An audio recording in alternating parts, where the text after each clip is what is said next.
날마다 일용할 양식을 주옵시고, 이런 제목으로 누가복음 강의를 이어가겠습니다. 주님께서 가르치신 기도는 이와 같은 내용의 기도를 하나님께 드리면서 우리의 삶이 이 기도와 함께 호흡하기를 원하시는 그리스도의 의도가 담겨 있습니다.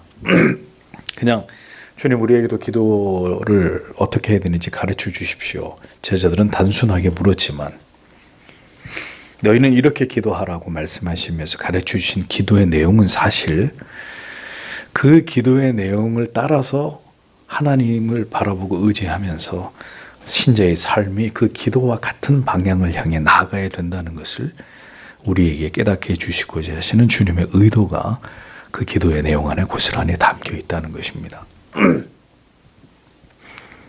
이 땅에서의 신자의 삶이 이 기도의 바탕 위에서 세워지고 그 가치와 방법을 쫓아 살아가기를 주님께서 원하셨기 때문에 주님께서 가르치신 기도는 그러한 뜻을 따라서 디자인된 것을 우리가 볼 수 있습니다. 주님이 가르치신 기도가 중요한 이유는 그것이 이 세상에서 그리스도인으로서 어떻게 살아가야 하는지에 대한 중요한 지표가 되기 때문입니다.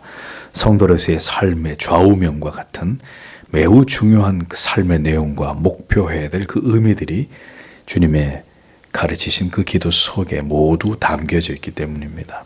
그러하기에 우리의 기도와 그리고 우리의 삶이 늘 이 기도의 내용을 지향해야 된다는 것을 잊지 않으면서 오늘도 이 기도의 내용을 깊이 우리가 묵상해 보아야 되리라고 생각됩니다.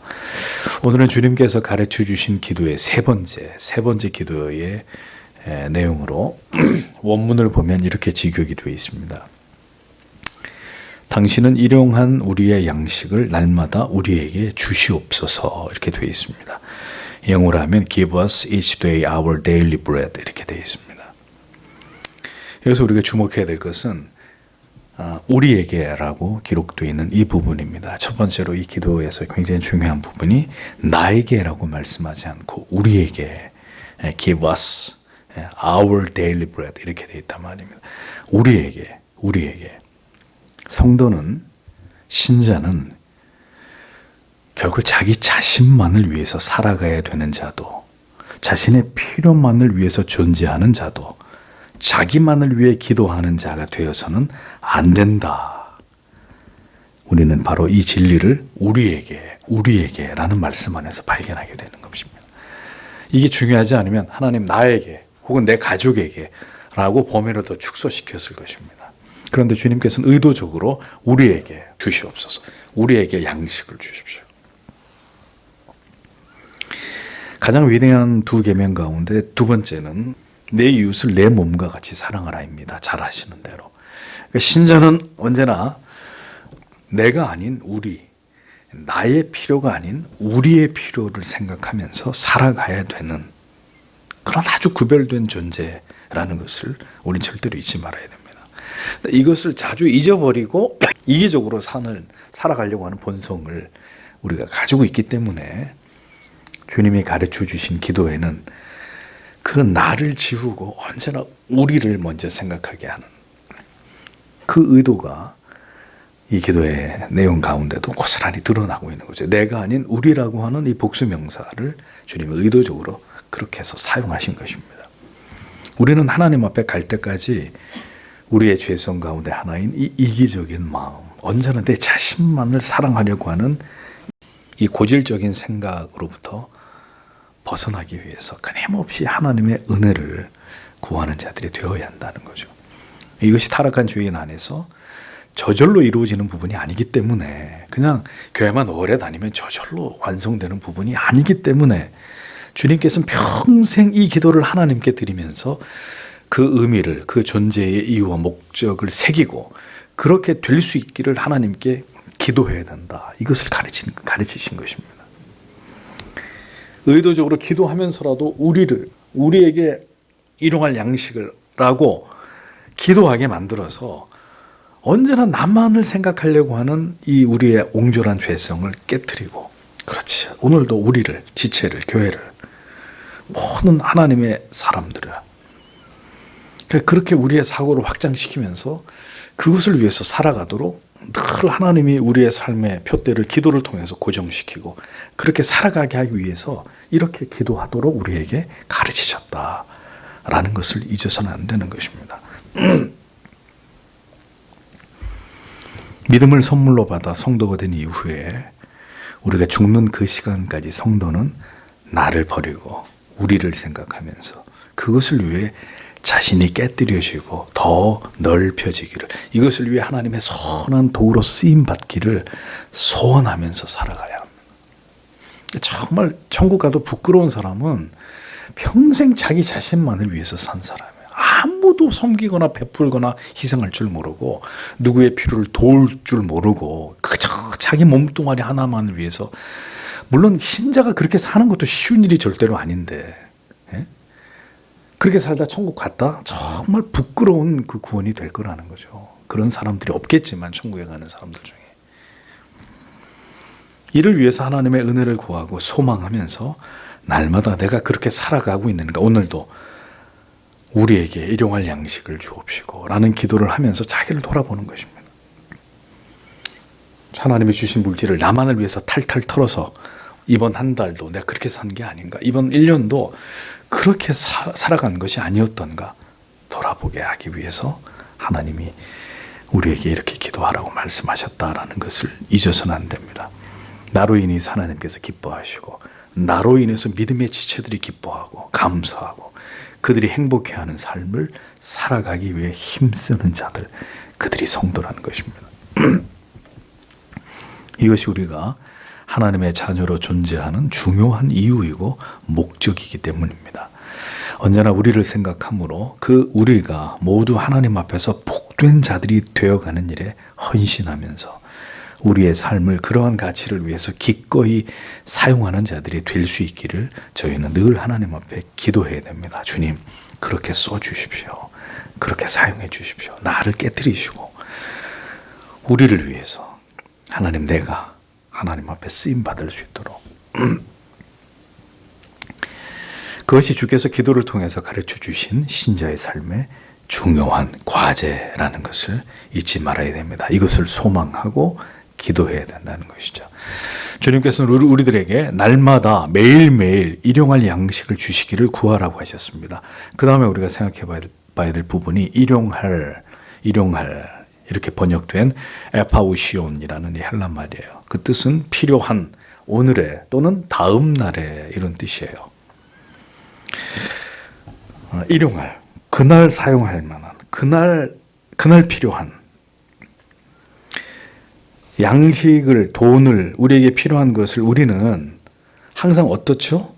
차곡차곡 이렇게 저장해 두고 쌓아두는 걸 좋아해요. 뭔가 이렇게 쌀독에 쌀이 그득해야 되고, 은행 잔고가 두둑해야 되고, 김치독에 김치가 가득 채워져 있어야 되고, 뭐든지 이렇게 가득가득 채워 있는 걸 우리는 좋아해요. 곳간이 양식 안에 채워져 있고, 우리는 그런 것을 소원하고 거기에서 안도감을 느끼려고 하는데 주님은 전혀 다른 말씀을 하세요. 우리에게 매일매일 일용할 양식만을 하나님 앞에 구해라, 이렇게 말씀하십니다. 그러니까 그 의미는 하나님의 백성들은 매일매일의 삶을, 하루하루를 온전히 하나님의 도우심에 의존해서 살아가야 된다, 그런 뜻입니다. 그러니까 신자는 하나님에 대해서 절대 의존적 존재로 이 세상을 살아가는 자들이 되어야 한다는 거죠. 그것이 하나님이 우리에게 바라시는 바입니다. 이 교훈이 어디에 제일 잘 나타나죠? 어디에? 출애굽을 해서 광야를 지나가는 동안에 이스라엘 백성들이 농사를 지었습니까? 농사 안 지었죠. 이 광야 생활을 하는데 가나안까지 가야 되는데 어디에 정착을 해가지고 농사를 짓겠어요? 정착할 수도 없고 광야는 비옥하지도 않습니다. 하나님께서 어떻게 이스라엘 백성들을 먹였습니까? 매일매일 만나와 메추라기로 먹이셨습니다. 매일매일 그들에게 필요한 양식을 하나님이 친히 공급해 주셨습니다. 그런데 원칙이 있었습니다. 어떤 원칙이요? 매일매일 하루에 필요한 분량의 양식만을 거두라고 했습니다. 매일매일 하루에 필요한 양식만. 근데 하나님이 분명히 그렇게 말씀하셨는데 욕심을 부리면 어떻게 되죠? 그래서 그 이상을 거두면 다 썩어버리는 거예요. 그 하나님이 그 뭘 훈련시키기 위해서 이렇게 하셨느냐? 하나님께서는 매일매일을 하나님을 의지해서 그 하나님의 공급하심을 믿고 그 하나님을 의지하면서 온전히 신뢰하고 의존하면서 너희가 이곳 광야를 지나갈 것을 하나님이 이스라엘 백성들에게 훈련시키신 것입니다. 무엇이든 나를 위해서 저장해 두든지 가득가득 채워두는 것을 하나님은 그 백성들에게 원하시지 않습니다. 물질이 내 보물이 있는 그곳에 내 마음이 있다고 말씀하셨습니다. 그러니까 무엇인가 든든하게 채워져 있어야 안심을 한다면 우리는 지금 하나님을 의지하고 있는 것이 아니라 그 저장되어 있는 비축되어 있는 물질을 은행에 가득 찬 잔고를 더 의존하고 있는 것이라는 거죠. 제 말씀을 오해하지 마십시오. 저축이 비성경적이다. 신자는 저축하면 안 된다. 지금 그런 말씀을 드리는 게 아닙니다. 다만 그것에 마음이 가 있고 그것 때문에 우리가 안심하는, 그러니까 우리가 안심하는 이유가 우리에게 무엇인가가 두둑히 채워져 있기 때문이라면, 많은 물질을 우리가 더 의지하고 있다면, 그래서 하나님을 간절히 찾지 않는다면, 그렇게 우리가 지금 살아가고 있다면 하나님께서는 그런 영혼의 상태를, 그렇게 하나님을 절대적으로 의존하면서 살아가지 않는 다른 것에 의존되어 있는 우리들의 마음을 그분이 결코 기뻐하시지 않을 것이라는 것입니다. 저축하세요. 하나님이 많은 물질을 주시면 감사함으로 취하세요. 그런데 하나님이 옥합을 깨라고 말씀하시면 주저없이 하나님의 나라를 위해서, 어려운 사람들을 위해서 그 옥합을 깰 수 있는 믿음을 가지고 돈을 모으세요. 그럴 자신 없으면 모으지 마세요. 쌓아두지 마세요. 죄 짓습니다. 그것 때문에 하나님 버립니다. 하나님하고 멀어집니다. 주신 것을, 그 모아놓은 것을 하나님이 하나님을 의지하지 않고 뭔가를 쌓아두면서 그것으로 흡족해하고 그렇게 하나님하고 멀어지면 하나님이 어떤 결정을 하실까요?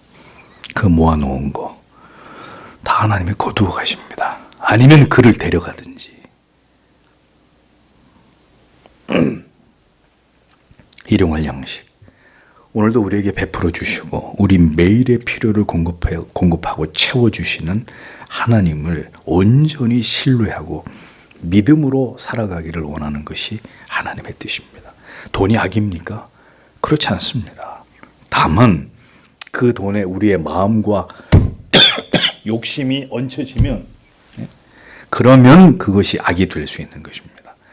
그래서 잠언 23장 4절에 부자 되기에 애쓰지 말고 네 사사로운 지혜를 버릴지어다 라고 말씀했습니다. 부자 되는 게 다 절대로 죄가 아닙니다. 주신 부로 하나님이 원하시는 일들을 할 수 있기 때문입니다. 문제는 그 주신 것을 무엇을 위해, 누구를 위해 그가 올바로 사용하고 있는가, 이것이 문제입니다. 그래서 물질의 은사를 주실 분들은 이미 하나님이 그를 시험하시고 달아보세요. 예를 들면 100만 원을 준단 말이에요. 하나님이 주게 그에게 얻게 하신단 말이죠. 그럼 그가 그 100만 원을 가지고 하나님 앞에서 이 돈을 어떻게 써야 되느냐 기도하고 고민하면서 하나님께 드릴 걸 드리고, 그리고 이 돈을 통해서 도와줘야 될 사람들을 돕고, 뭔가 이 주신 물질이 가치 있게 하나님 앞에 쓰여질지를 고민하면서 이렇게 저렇게 다 그 돈을 집행하고, 그리고 남는 적은 것으로 자기의 것을 취하는. 그러니까 결국 어떤 사람이 물질의 은사를 받느냐, 그러니까 그 중심이 이렇게 돼 있는 사람이에요. 또 그렇게 되도록 하나님이 훈련한 자이고. 그래서 그것이 안 되는 사람에게는 분명히 말씀드립니다. 물질의 은사를 주시지 않아요. 그리고 만약에 그런 준비가 안 돼 있는 사람에게 엄청난 돈이 모인다? 저주예요. 복이 아니라. 왜? 그 돈 가지고 다 죄 지는데 자기 위해서 쓰면서 계속 죄 지으면서 쾌락과 향락을 위해서 살 거기 때문에, 아니면 자린고비처럼 살든가 돈 갖고 부들부들 떨면서, 그게 복이겠어요? 그게 신자에게 주시는 하나님의 은혜겠어요? 그럴 리가 없잖아요.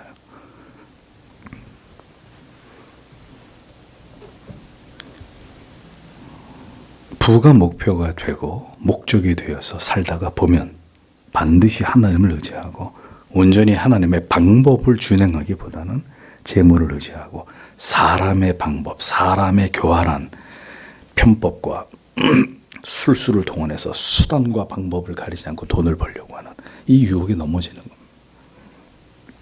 신자는 있고 없음에 대해서 불안하지 말아야 됩니다. 그렇지 않으면 오늘 지금 누군가를 도와주어야 되는 상황에서 나의 내일을 고민하고 걱정함으로 내가 아닌 우리를 생각하지 못하게 됩니다. 언제나 우리를 생각해야 되는데 당장 나는 내일 먹을 거는 나는 누가 그러면 하나님은 반드시 잊지 마십시오. 내가 아닌 우리들의 필요를 채웁니다. 누구에게? 오늘도 우리에게 일용할 양식을 주옵소서라고 기도하는 자에게. 그러므로 우리는 하루하루를 하나님께 온전히 맡기고 그 하나님의 도우심과 채우심을 의지하여 우리의 삶을 감당해 나아가야 합니다. 최선을 다해서 살되 매일매일의 나의 필요가 하나님을 통해서 나에게, 우리들에게 공급되어진다. 이걸 믿어야 되는 거죠. 그리고 그 일에 다른 사람이 아니라 내가 하나님 앞에 쓰임 받아야 된다. 우리의 필요를 채우는 일에. 그게 내가 존재하는 이유다라는 의식이 그리스도인들에게 반드시 필요하다는 것입니다. 그러니까 이런 기도를 하나님께 매일 드림으로 주님이 우리에게 원하시는 것은 그것을 상기하면서 살라는 거예요. 왜? 잊어버리니까. 돈 생기면 나를 제일 먼저 생각하게 돼 있는 게 우리니까. 그래서 우리는 나는 지금 탐욕을 부리고 있지 않은지, 필요가 아닌 나의 욕심을 쫓고 있는 것은 아닌지, 나의 두려움과 염려와 근심을 온전히 하나님께 맡기지 못하고 무엇인가를 쌓아두고 채워두어야 마음이 편안한 그 근원적인 하나님을 향한 불신앙과 의심이 내 안에 없는지를 매일매일 이 기도를 하나님 앞에 드리면서 우리 자신을 돌아보는 것입니다. 무엇인가 내가 원하는 것이 잔뜩 존재해야 내 마음이 안정된다면 그것은 하나님 안에서 하나님만으로 당신이 완전한 평안과 자유를 누리지 못하고 있다는 증거입니다. 그리고 그렇게 원하는 것을 모두 채워 놓았다고 해서 그러면 마음이 평안해질까요? 내가 갖고 싶은 걸 두 손 가득 움켜쥐었어요. 자, 내가 드디어 이걸 가졌어. 자, 이제 끝. 나는 이제 더 이상 욕심 없어. 그렇게 될까요? 그걸 내려놓고 또 다른 것을 움켜쥐려고 하는 게 인간이란 말입니다. 그래서 참된 만족이라는 게 없어요. 탐욕을 부리면. 또 다른 것에 대한 탐욕이 생길 것이고, 그러면 그것이 또 채워지기 전까지는 마음의 평안을 얻지 못하게 될 것입니다. 그렇게 해서 서서히 탐욕의 노예가 되어가는 것입니다. 오늘 주신 것으로 만족하고 내일은 또다시 하나님께 맡기는 것, 내일은 또다시 하나님이 나의 필요를 채우신다라는 것을 믿는 것이 믿음입니다. 마태복음 6장 34절은 그러므로 내일 일을 위하여 염려하지 말라. 내일 일은 내일 염려할 것이요 한날 괴로움은 그날에 족하니라 라고 말씀했습니다. 성도 여러분, 하나님으로 만족할 수 있어야 합니다. 하나님만으로. 그러니까 결국 이 기도는 우리에게 바로 이것을 바라시는 것입니다. 일용할 양식을 공급하시는, 우리의 모든 필요를 채우시는 좋으신 하나님, 그 하나님의 존재하심으로 진정한 만족을 누리는 자들이 되라는 것입니다. 그것이 너의 기도의 목표가 되어야 된다는 거죠. 인간은 탐욕적인 존재입니다. 그 악한 본성을 거슬러서 신자가 살아가기 위해서 하나님 앞에 매일매일 기도해야 된다는 거예요. 이게 절대로 저절로 되는 게 아니라 매일매일 하나님 앞에 그렇게 기도하라는 것입니다. 사람의 생각으로, 계획으로, 내 뜻대로 모든 것이 될 것이라는 자만을 버리라는 것입니다. 이 정도 모아놓았고 이 정도 준비되어 있다면 나는 안전할 것이라고 하는 바로 그 생각을 하나님께서는 불신앙이라고 보시는 것입니다. 불신앙이라고. 언젠가는 우리의 그런 잔꾀를 하나님이 다루실 날이 있어요. 아직까지는 여러분들에게 하나님이 그걸 안 다루셨다고 안심하지 마세요. 하나님이 여러분들을 진정한 하나님만을 경외하고 의지하는 사람 만들 것 같으면 우리 안에 있는 이 불신앙을 반드시 다루신다고요. 언젠가는. 철저하게. 그렇게 안 하는 사람은 하나님 사랑하는 사람 아니에요. 하나님이 사랑하는 자녀 아니라고. 그냥 내버려 두는 거죠. 그러나 어떻게 살든지 말든지. 잊어버리지 마십시오. 공급하시는 하나님이십니다. 우리의 필요를 채우시는 아버지십니다. 그러니까 이 기도의 제목을 통해서 우리에게 궁극적으로 요구하시는 것이 무엇이겠느냐? 바로 믿음이라는 거죠. 하나님을 향한 절대적인 믿음입니다. 여호와는 나의 목자시니 내가 부족함이 없으리로다. 이 고백을 그분께서 듣고 싶어 하시는 것입니다. 하나님을 향한 절대적인 믿음, 하나님께서 반드시 우리를 위해 예배하시고 준비하시고 마련하시는 인자하시고 자상하신 아버지가 되심에 대한 그 견고한 믿음을 바로 우리에게 바라시는 것이라는 겁니다. 그 믿음으로 우리가 하루하루를 살아가기를, 그 절대 의존적인 믿음으로 이 세상에서 구별된 어느 누구도 그렇게 살지 않는데, 어느 누구도 손안에 든 황금을 더 의지하면서 살아가는데, 그 독특한 하나님의 백성들의 그 삶의 내용을 통해서 하나님을 드러내기를 하나님이 우리에게 바라시는 것입니다. 배금주의 사상이 뒤덮고 있는 세상입니다. 모두 돈의 가치 앞에 무너져 버리고 있는 시대입니다. 그런 세상에서 오직 성도는 황금의 노예가 되어서는 안 되고 그 모든 것의 주인이 되시는 하나님을 경외하고 사랑하면서 세상을 살아가는 자들이 되기를 하나님께서 우리에게 원하신다는 것입니다. 하나님께서는 모든 사랑하시는 자녀들의 필요에 대해서 비단 먹을 것뿐만이 아니에요. 이 기도를 확장시키면 그들이 살아가면서 일을 해야 될 직장, 직업, 그들이 집, 살아야 될 집, 진학해야 될 학교, 사업의 운영, 그리고 결혼, 자녀들의 교육, 그리고 심지어 우리의 노후의 삶까지 그 모든 것에 대해서 그것들이 우리에게 필요한 일용할 양식이라는 것을 하나님이 알고 계십니다. 부디 부질없는 걱정과 염려를 거두시고 하나님을 경외하는 자들이 되십시오. 그리스도 안에서 지체된 그리고 형제와 자매된 우리 모두의 삶에 깊은 관심과 애정을 가지고 하나님께서는 이 땅에서의 우리의 모든 필요를 채우심으로 우리가 온전히 힘을 다해서 하나님의 나라와 의를 위해 살아갈 수 있도록 하나님은 날마다 우리에게 은총을 베풀어 주시려고 하는 분이십니다. 우리는 그것을 믿고 그 믿음에 기대어서 인생을 살아가도록 하나님이 그렇게 하시기 위해서 주님을 통해 우리에게 이 기도를 가르치셨다라는 것입니다. 주옵시고라고 번역된 헬라어 디두는 당신이 주시옵소서 이런 뜻이에요. 다 필요 없고 그것을 당신이 나에게 주십시오. 성도는 수단과 방법을 가리지 않고 자기의 능력으로 세상에서 무력을 채우기 위해 살아가는 자가 아닙니다. 우리가 성실과 정직함으로 최선을 다해서 일을 행해야 되지만 그 모든 노력을 통해서 우리에게 이익을 얻게 하시는 분은 오직 하나님이시라는 것을 우리는 인정하고 그것을 믿어야 됩니다. 하나님이 나에게 주신다. 반드시 그분이 내게 허락하신다. 내 몫을 그분이 나에게 주시는 분이다. 아무리 박터지게 세상 사람들이 더 차지하려고 싸우고 별짓을 다 해도 하나님은 내 것을 떼어 놓으셨다. 나에게 주실 그 분깃을 나에게 주시는 분이다. 그걸 믿고 살아가는 사람들이 신자예요. 그러니까 안 믿는 사람들은 며칠 전에도 뉴스 보니까 무슨 명품 이렇게 셔터가 열리는데 참 추합디다. 이게 자본주의의 추악함이에요. 응? 거기 비집고 들어가서 그 물건 빨리 살려고 서로 싸우고 소리 지르고 정말 그렇게 살아야 될까요? 그게 뭐라고요, 그게? 응? 하나님이 나에게 반드시 허락하신다. 이거 굳게 믿어야 됩니다.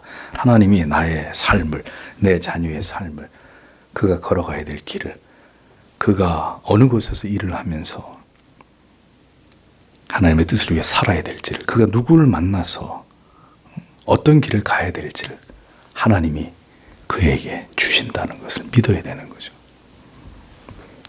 세상 사람들은 이것을 믿지 않습니다. 그저 내가 열심히 하기만 하면, 내가 최선을 다하면, 그냥 이를 악물고 노력하면 내 꿈이, 내 목표가 이루어질 거다, 이렇게 생각합니다. 그것은 신앙이 아닙니다. 하나님을 부정하는 인본주의적인 사고입니다.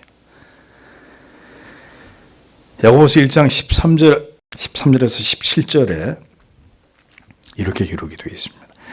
사람이 시험을 받을 때에 내가 하나님께 시험을 받는다 하지 말지니 하나님은 악에게 시험을 받지도 아니하시고 친히 아무도 시험하지 아니하시느니라. 오직 각 사람이 유혹을 받는 것은 자기 욕심에 끌려 미혹됨이니 욕심이 잉태한 즉 죄를 낳고 죄가 장성한 즉 사망을 낳느니라. 내 사랑하는 형제들아, 속지 말라. 각양 좋은 은사와 온전한 선물이 다 위로부터 빛들의 아버지께로서 내려오나니 그는 변함도 없으시고 회전하는 그림자도 없으시니라. 이렇게 기록되어 있습니다. 야고보서의 논지를 보십시오. 인간은 모두 자기 탐욕에 취해서 스스로 유혹에 빠진다. 스스로. 오늘로 만족하지 못하는 그 욕심이 결국 죄를 낳게 되고 죄가 점점 많아지게 되면 결국 사망에 이르게 된다고 성경이 야고보가 얘기합니다. 그러니까 이것은 하나님을 모르는 자들의 삶이지요. 야고보는 사랑하는 형제들아, 신자들에게 얘기합니다. 믿음의 지체들아, 속지 말아라. 속지 말아라. 너희는 그런 식으로 살면 안 된다. 내 욕심으로 이룰 수 있는 것은 아무것도 없고 결국 파멸일 뿐이다. 직시하라는 거예요. 속지 말고 세상에서. 그럼 뭘 바라보고 의지해야 되느냐? 각종 좋은 은사와 우리의 모든 필요를 채우시는 그 선물이 모두 하나님 아버지께로부터 말미암는 것이다. 다른 데서 오는 게 아니라.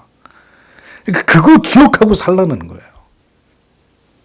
응? 탐욕을 부리면서 스스로 패망하는, 자기를 속이는 바보 같고 어리석은 길로 가지 말고 우리의 모든 필요를 하나님이 채운다는 걸 믿고 믿음의 길로 가라는 거예요. 하나님이 공급하심만으로 성도는 그것을 분명히 하나님의 공급하심 믿어야 되고 하나님이 허락하시는 것으로 만족해야 되고 그렇게 해서 이 세상을 살아야 됩니다. 그래서 우리의 눈은 하나님을 알지 못하는 자들이 이 세상에서 누리는 온갖 것들에 대해서 우리의 시선을 빼앗겨서는 안 된단 말입니다. 유혹이에요, 유혹. 세상 사람들이 잘 먹고 잘 살고 모든 걸 다 누리고 사는 것은 우리에게 유혹이에요. 그들은 하나님이 없는 자들이기 때문에 그렇게 살다가 죽는 거예요. 영원한 지옥에 떨어지는 자들이에요. 우리는 이 세상과 좋게 비교할 수 없는 영원히 빛나는 하나님의 나라를 소망하고 바라보면서 하나님이 나에게, 우리에게 주신 것으로 만족하고 감사하는 삶을 살아야 됩니다. 그게 잘 안 돼요. 왜 안 될까요? 자꾸 세상을 쳐다보거든요. 세상을. 우리의 눈이 자꾸 세상을 향한다고요. 그러니 우리의 탐욕과 욕심이 제어가 되지 않아요. 제어가 되지 않아요. 그러니까 남에게는 있고 나에게 없는 것만이 더 크게 보여요. 남에게 없고 나에게 있는 하나님의 은혜, 사랑, 이 감격, 이게 더 크게 보여야 되는데 그런 건 필요 없고 남에게는 있는데 나에게는 없는 이것만 더 크게 보인다고요. 그러니까 성도가 늘 세상 살면서 원망, 불평, 누굴 힘들게 하는 거예요? 자기 자신을 힘들게 하는 거예요. 나에게 주신 모든 것이 하나님이 허락하신 것임을 믿고 나에게 이만큼만 주셨으면 그런 이유가 있겠지. 뭔가 하나님의 선한 뜻이 있겠지. 응? 왜 쟤는 5달란트, 쟤는 2달란트, 나는 왜 1달란트야? 그렇게 하지 말라는 거죠. 주님께서 바로 이것을 우리에게 가르치시고 이 진리를 붙들고 살아가기를 원하십니다. 성도 여러분. 그리고 우리가 기억해야 될 바는 일용할 양식은 우리의 몸을 위한 것만이 전부가 되어서는 안 된다는 것입니다. 우리의 영혼을 위해서도 매일매일의 일용할 양식이 반드시 필요하다는 것을 성도는 기억해야 합니다. 하나님께서 나와 우리에게, 우리 모든 지체들에게 매일매일 하나님의 말씀을 통한 은혜의 단비를 내려주셔서 그 영혼의 옥토에서 우리의 믿음이 잘 자랄 수 있기를 성도는 기도해야 됩니다. 우리 모두가 그렇게 되기를. 믿음이 자라지 않는 지체를 위해서 기도하고, 하나님의 은혜의 방편으로부터 멀어진 지체를 위해서 기도하고, 시험에 든 지체를 위해서 기도하고, 그들의 영혼이 피폐해지고 야위어가는 일들이 일어나지 않도록 성도는 지체들의 영혼에 하나님이 먹이시는 은혜의 양식이 그들에게 떨어지지 않고 공급될 수 있도록 그들이 진리를 잘 깨달을 수 있기를, 그래서 영혼이 기름지고 건강해지기를 기도하는 사람들이 되어야 합니다. 육신은 건강하고 아름답고 젊을 수 있는데, 이렇게 보면 영혼이 건강하지 않고 영혼이 메말라가고 영혼이 노쇠해 가고 있다면 그 하나님이 기뻐하시겠어요? 하나님이 보실 때 아름다운 거예요, 그게? 성도는 하루에 경건을 위한 시간을 반드시 확보해서 하나님이 주시는 영혼을 적시는 은혜를 받아야 합니다. 하루 중에 하나님을 배우는 시간을 반드시 정해놓고 그 나머지 스케줄을, 나머지 시간을 짜는 사람들이 되어야 합니다. 만약에 아우 목사님 그럴 시간이 어디 있어요? 잘 시간도 없는데, 그럴 시간도 없이 당신이 지금 분주하고 피곤하게 살고 있다면 잘못 살고 있는 것이다 라는 겁니다. 잘못 살고 있는 것이다. 매우 잘못 살고 있는 성도의 삶일 수밖에 없다. 그것은 한 끼만 굶어도 배가 고픈 것을 느끼면서도 신자가 하나님의 말씀, 은혜의 깊은 기도를 통해서 하나님과 교제하는 기쁨을 잃어버린 채 살아가도 전혀 어떤 문제를 느끼지 못하고 영적인 허기짐을 느끼지 못한다면 그는 이미 하나님과 멀어진 자이고 그의 영혼에는 선명한 적신호가 켜져 있는 상태가 된다는 거죠. 주님께서 날마다 일용할 양식을 하나님께서 우리에게 허락해 주시기를 기도하라고 하셨습니다. 비단 육신만을 위해서였을까요? 우리의 영혼도 날마다 말씀 안에서 주를 만남으로 강건해지기를 그분이 원하셨던 것입니다. 그래야 세상에서 믿음으로 승리할 수 있고 사탄의 수많은 유혹과 도전을 이겨나갈 수 있기 때문입니다. 주님께서 가르쳐 주신 기도는 우리의 삶에서 가장 중요한 가치가 무엇이고 우선순위가 무엇인지를 우리에게 설명하고 있습니다. 신자가 어떻게 세상에서 하나님을 의지하여 구별된 삶을 살아갈 것인지에 대한 바른 해답과 해법을 우리에게 제시하고 있습니다. 물질과 돈이 우상의 자리로 올라가 버린 시대입니다. 부인할 수가 없습니다. 결국 물질을 통해서 먼저는 교회와 성도가 시험을 받게 될 것이고 다음은 환난과 핍박을 통해서 또 한 번 걸러지게 될 것입니다. 먼저는 돈이에요. 지금 이 황금 만능, 이 대한민국 선진국가에 진입했다고 입에 침이 마르도록 얘기를 하는데, 그래서 뭐요? 그래서 어쨌단 말이에요. 그래서 신자들에게, 교회에게 결국 물질을 통해서 먼저 테스트하고 거기서 1차 배도하는 거예요. 두 번째는 이제 환난과 핍박을 통해서 다시 한번 걸으실 것입니다. 성도 여러분, 일용할 양식을 구하는 이 중요한 기도를 우리 모두를 위해서 매일 진지하게 하나님 앞에 드리고 있습니까? 드리고 계신가요? 모든 것이 저절로 여러분에게 주어진다고 생각하는 것은 하나님에 대한 모욕과 멸시입니다. 우리의 기도 가운데 언제나 이 기도가 포함되어 주께 기도할 때마다 우리가 하나님 보시기에 합당한 삶을 살아가고 있는지, 우리 안에 탐욕을 날마다 성령의 불로 소멸시키며 영원한 나라를 향해서 나아가고 있는지를 점검하고 또 점검하는 우리들이 되어야 하리라고 믿습니다. 오늘도 이 기도를 주께 드리면서 하나님의 은혜와 도우심이 항상 우리와 함께 해 주시기를, 하나님으로 온전히 기뻐하고 만족하는 그 믿음을 우리에게 주셔서 세상의 모든 무력을 이길 힘을 주시기를 성도 여러분, 이 밤에도 하나님 앞에 간절히 기도하고 돌아가시길 바랍니다. 기도하겠습니다.